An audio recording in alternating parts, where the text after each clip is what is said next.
नमस्कार, बहुत स्वागत है आप सभी का। मैं हूं आपके साथ कमरुद्दीन खान। मंत्रिमंडल विस्तार को लेकर दिल्ली में महामंथन जारी है। जी हां, बीजेपी अध्यक्ष जेपी नड्डा से मिलने पहुंचे हैं मुख्यमंत्री शिवराज सिंह चौहान।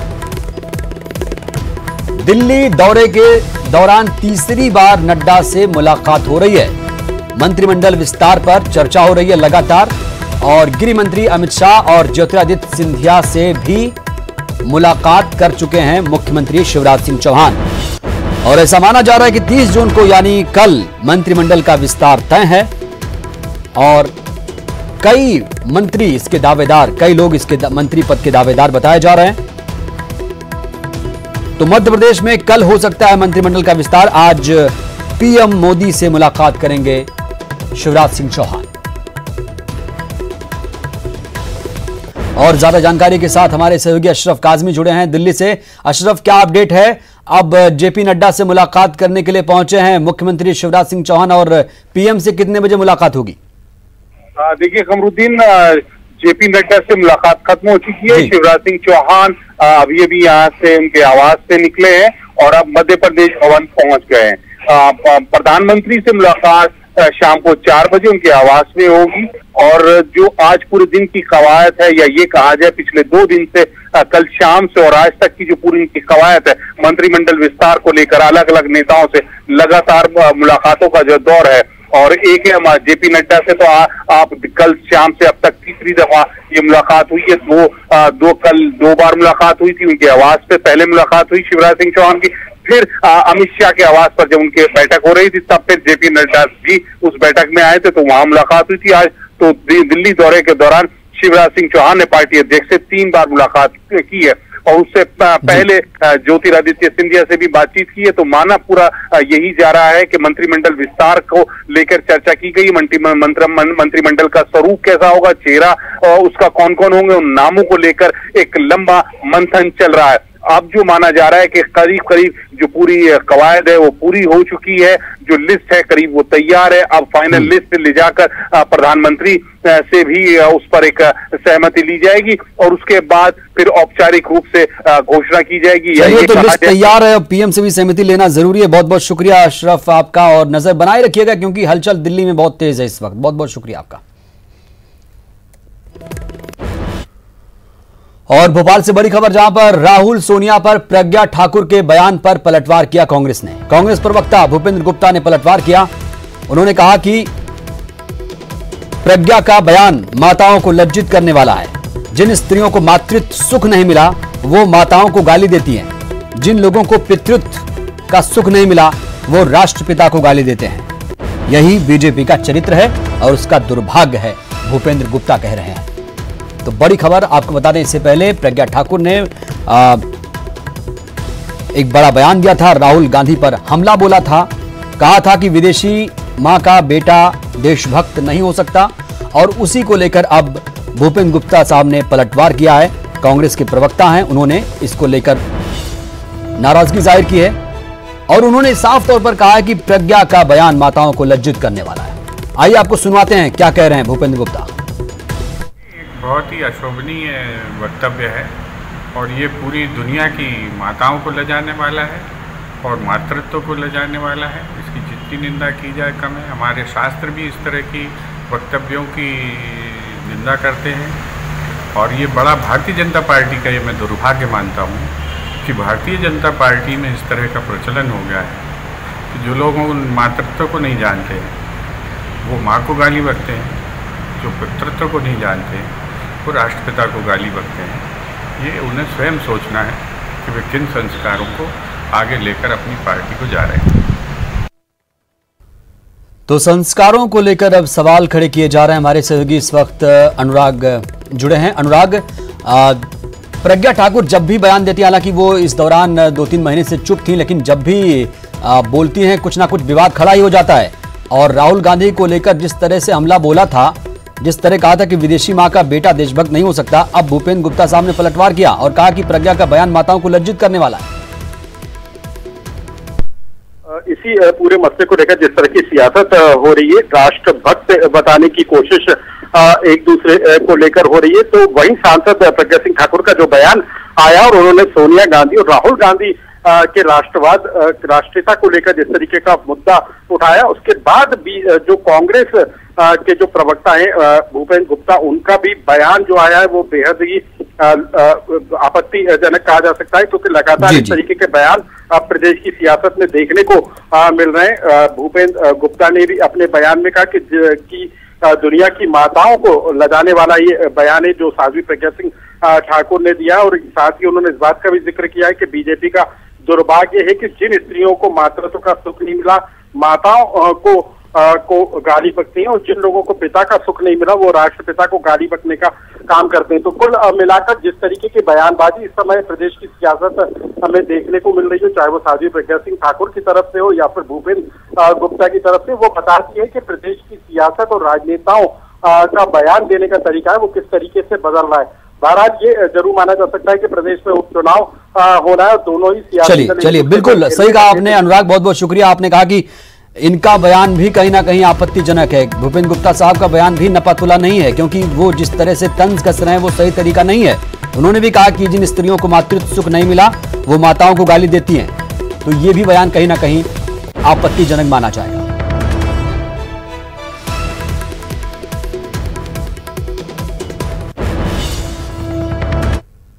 और जबलपुर से बड़ी खबर, जहां पर बाल सुधार गृह से 2 बच्चे फरार बताए जा रहे हैं। कर्मचारियों को चकमा देकर दोनों बच्चे फरार हुए दोनों बच्चे। और आपको याद दिला दें कि ये बाल सुधार गृह में कर्मचारियों की एक बड़ी लापरवाही कही जाएगी। सुबह बच्चों को वॉशरूम लेकर कर्मचारी गए थे। बाल सुधार गृह और पुलिस फिलहाल दोनों बच्चों की तलाश में जुटी है। बाल सुधार गृह से पहले भी बच्चों की फरारी के मामले सामने आ चुके हैं, लेकिन फिर भी इस तरह से लापरवाही यहां पर बरती गई। लेकिन बाल सुधार गृह प्रबंधन इससे सबक लेता नजर नहीं आ रहा है, क्योंकि कर्मचारियों को चकमा देकर यहां पर 2 बच्चे फरार हुए हैं। बाल सुधार गृह में कर्मचारियों की एक बड़ी लापरवाही सामने आई, लेकिन सबक लेता नहीं दिख रहा बाल सुधार गृह प्रबंधन।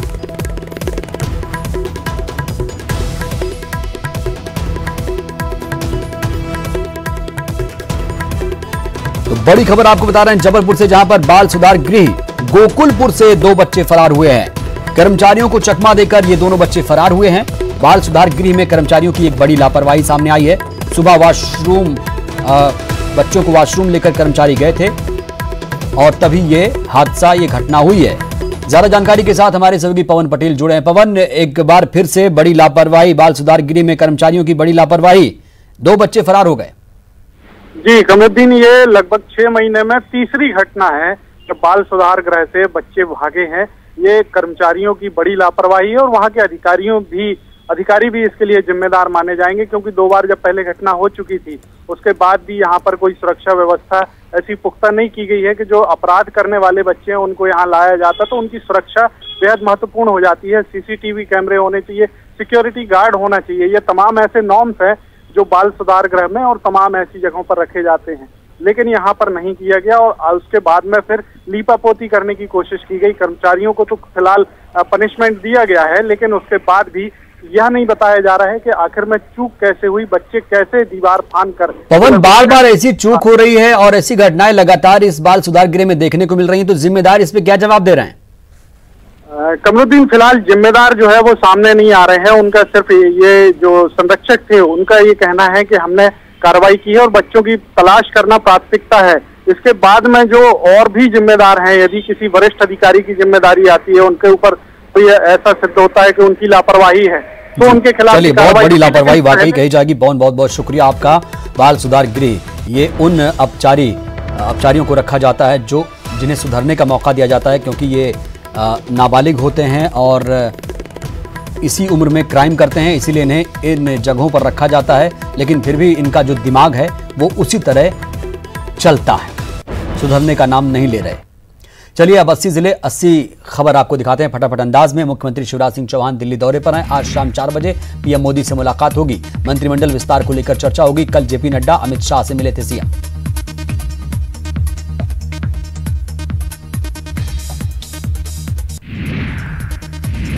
दिल्ली दौरे पर पहुंचे सीएम शिवराज सिंह चौहान ने ज्योतिरादित्य सिंधिया से उनके आवास पर जाकर मुलाकात की। इस दौरान ज्योतिरादित्य सिंधिया ने सीएम शिवराज सिंह चौहान को 30 लाख रुपए का चेक सौंपा। सिंधिया ने ये राशि कोरोना राहत के लिए मुख्यमंत्री राहत कोष में दी। सूत्रों से मिली जानकारी के मुताबिक दिल्ली में मंत्रिमंडल में शामिल होने वाले नामों की सूची लगभग फाइनल हो चुकी है। 29 जून को अंतिम मुहर लगने के बाद मुख्यमंत्री शिवराज सिंह चौहान भोपाल वापस लौटेंगे और ये कयास लगाए जा रहे हैं कि कल मंत्रिमंडल का विस्तार हो सकता है। शिवराज मंत्रिमंडल के विस्तार को लेकर कांग्रेस ने आपत्ति जाहिर की। पूर्व मंत्री पीसी शर्मा ने कहा कि राज्यपाल लालजी टंडन अभी अस्वस्थ हैं, ऐसे में मंत्रिमंडल विस्तार ठीक नहीं। बीजेपी नेता भूपेंद्र गुप्ता ने मंत्रिमंडल विस्तार को लेकर कहा कि नामों को लेकर पार्टी में कोई पेंच नहीं। कांग्रेस के आरोपों पर भूपेंद्र गुप्ता ने कहा कि कांग्रेस 15 महीनों में मंत्रिमंडल विस्तार नहीं कर पाई थी। प्रदेश में मंत्रिमंडल विस्तार से पहले केंद्रीय राज्य मंत्री फग्गन सिंह कुलस्ते ने बड़ा बयान दिया। उन्होंने कहा कि मंत्रिमंडल में मंडला जिले को भी प्रतिनिधित्व दिलाने की इच्छा है। इसके लिए उन्होंने कहा कि हम मुख्यमंत्री और ठीक प्लेटफॉर्म को सलाह देंगे कि जिले का कोई मंत्री जरूर बने।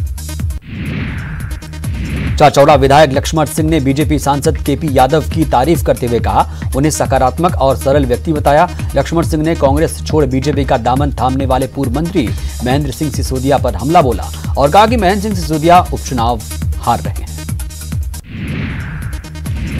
गुना के बामोरी उपचुनाव से पहले कांग्रेस ने अपने वॉर रूम तैयार कर लिए हैं। पूर्व मंत्री हुकुम सिंह कराड़ा विधायक लक्ष्मण सिंह ने कार्यालय की शुरुआत की है। कांग्रेस सरकार में मंत्री रहे कमलेश्वर पटेल ने बीजेपी पर हमला बोला। कमलेश्वर पटेल ने 24 सीटों पर होने वाले उपचुनाव में कांग्रेस की जीत का दावा किया। सीधी पहुंचे कमलेश्वर पटेल ने सिंधिया पर निशाना साधते हुए कहा, सिंधिया का कोई सिद्धांत नहीं है। इंदौर में फिर सामने आई कांग्रेस में अंतर्कलह। सांवेर चुनाव को लेकर बुलाई बैठक में आपस में भिड़े कांग्रेसी। शहर अध्यक्ष विनय बाकलीवाल और पूर्व पार्षद चिंटू चौकसे के बीच विवाद। पूर्व मंत्री जीतू पटवारी ने सुलझाया विवाद। उत्तर प्रदेश की राज्यपाल आनंदीबेन पटेल को एमपी का मिला प्रभार। राज्यपाल लालजी टंडन के स्वस्थ होने तक रहेंगी राज्यपाल लालजी टंडन फिलहाल लखनऊ में करा रहे हैं इलाज। साध्वी प्रज्ञा ने सोनिया गांधी और राहुल गांधी की राष्ट्रभक्ति पर फिर उठाए सवाल। उन्होंने कहा कि विदेशी महिला के गर्भ से पैदा हुआ व्यक्ति राष्ट्रभक्त तो हो ही नहीं सकता। पूर्व मंत्री जीतू पटवारी का पलटवार। जीतू पटवारी ने बिना नाम लिए साध्वी प्रज्ञा को जवाब दिया। कहा, कोई भी देशभक्त आतंकवादी नहीं हो सकता। पेट्रोल डीजल की बढ़ती कीमतों के खिलाफ भोपाल में कांग्रेस ने प्रदर्शन किया। 5 नंबर इलाके के पेट्रोल पंप पर प्रदर्शन किया। साइकिल से प्रदर्शन करने पहुंचे थे पटवारी। कांग्रेस पार्टी 30 जून को काला दिवस मनाएगी। कमलनाथ सरकार गिरने के 100 दिन पूरा होने पर मनाएगी काला दिवस। रोशनपुरा चौराहे पर होगा विरोध प्रदर्शन। डीजल महंगा होने का जबलपुर में रिकॉर्ड टूट गया है। पहली बार 80 के पार पहुंचा डीजल। पेट्रोल में भी लगी आग। रेट हुआ 88 रुपए 21 पैसे। पेट्रोल डीजल की बढ़ती कीमतों पर भोपाल में कांग्रेस का अनोखा प्रदर्शन। भीख मांगकर अनोखा प्रदर्शन किया। एमपी कांग्रेस ने ट्वीट किया विरोध प्रदर्शन का वीडियो।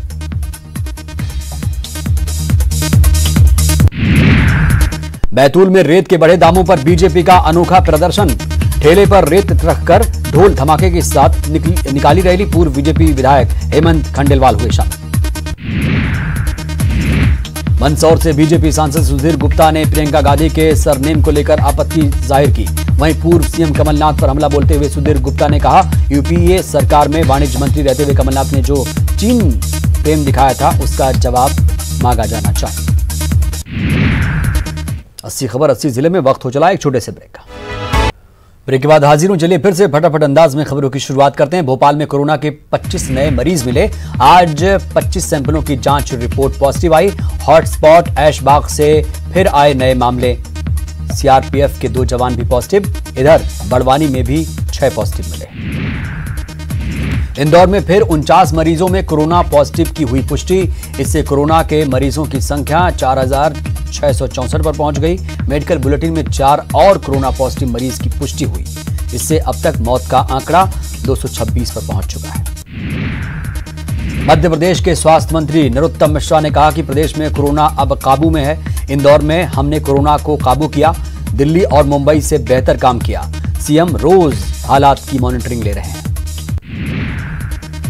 सिरमौर से विधायक दिव्यराज को हुआ कोरोना, सीएमएचओ ने की पुष्टि। राज्यसभा चुनाव के दौरान ओम प्रकाश सखलेचा के संपर्क में आए थे दिव्यराज। रतलाम में दहेज को लेकर पति बना हैवान, ससुराल में वीडियो कॉल कर दिखाता था पत्नी की पिटाई, महिला थाने पुलिस ने दर्ज किया केस। गुना में चोरी के शक में पकड़े गए शख्स की पिटाई, गांव वालों ने कर दी और आरोपी की पिटाई का वीडियो अब तेजी से इलाके में वायरल हो रहा है। वायरल वीडियो में जहां कुछ लोग चोर को पीट रहे हैं, वहीं कुछ लोग उसे बचाने की कोशिश कर रहे हैं। शिवपुरी के सतनवाड़ा में तालाब में डूबने से 3 बच्चियों की मौत हो गई। मरने वालों में 2 सगी बहनें भी शामिल हैं। परिवार वालों का कहना है कि तीनों लड़कियां जामुन खाने के लिए गई थीं, तभी पैर फिसलने से हादसा हुआ।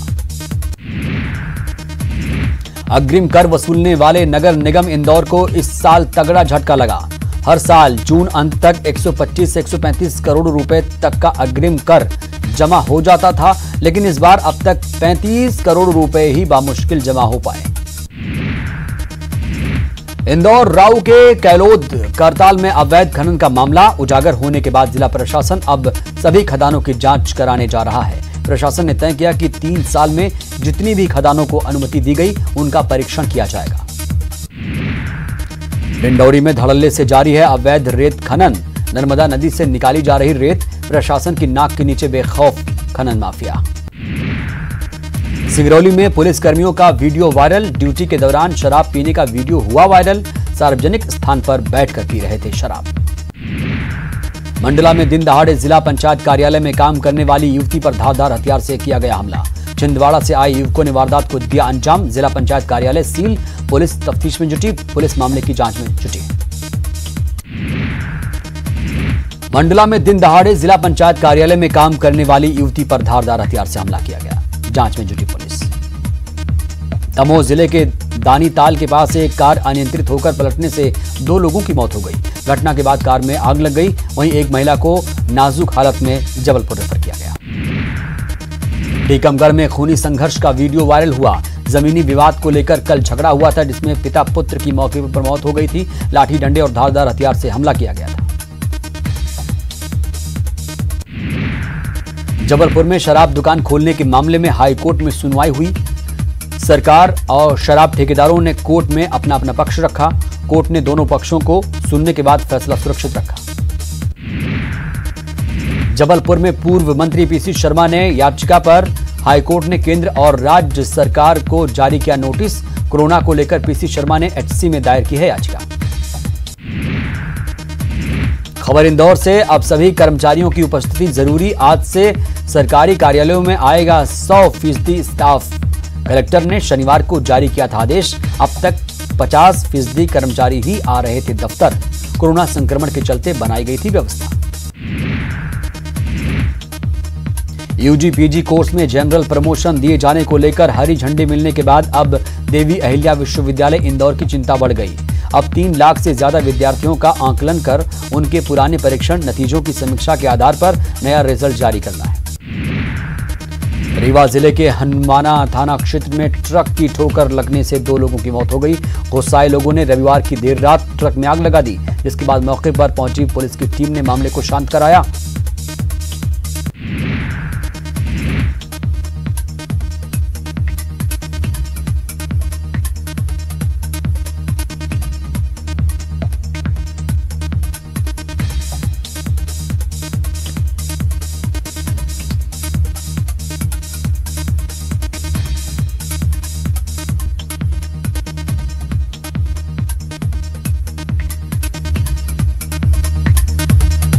और बात करेंगे अजीत जोगी की, जो इस दुनिया में नहीं है। अब उनको आपको बता दें श्रद्धांजलि दी जा रही है। आपको सीधे लिए चलते हैं। श्रद्धांजलि सभा आयोजित की गई है। पूर्व मुख्यमंत्री अजीत जोगी की श्रद्धांजलि सभा आप देख रहे हैं। सर्वधर्म प्रार्थना सभा ने आयोजित की है ये सभा। सागौन बगले आवास में ये सभा आयोजित है पूर्व मुख्यमंत्री अजीत जोगी की याद में।